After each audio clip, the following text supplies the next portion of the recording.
Have you ever stopped to think how sometimes a club's greatest idols can end up getting in the way instead of helping? Because what happened recently at Manchester United wasn't just a bit of banter, it was a clear display of ego, selective memory, and a lack of self-awareness.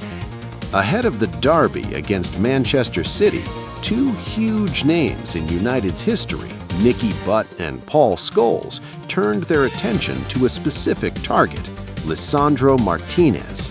And the reason? Something that, frankly, has already tired a lot of people: the Argentine's height. Jokingly, they suggested that Martinez simply wouldn't stand a chance against Erling Haaland, City's giant.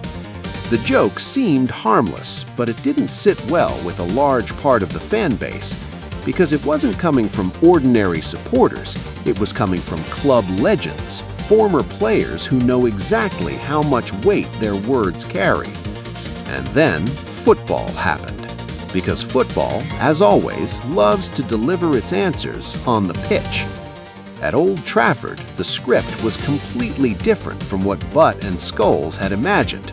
Lisandro Martinez didn't just face Haaland, he nullified the Norwegian.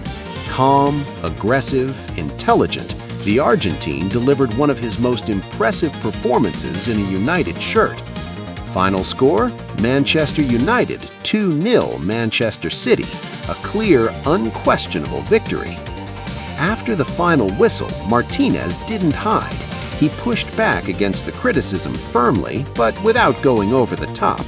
He didn't attack the club, he didn't disrespect its history, he simply made it clear that he prefers to respond by playing football. Up to that point, everything felt normal. The problem came afterward.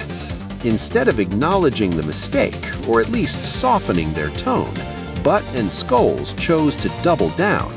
They defended the remarks and even labeled Martinez as emotional. And this is where the debate becomes truly interesting.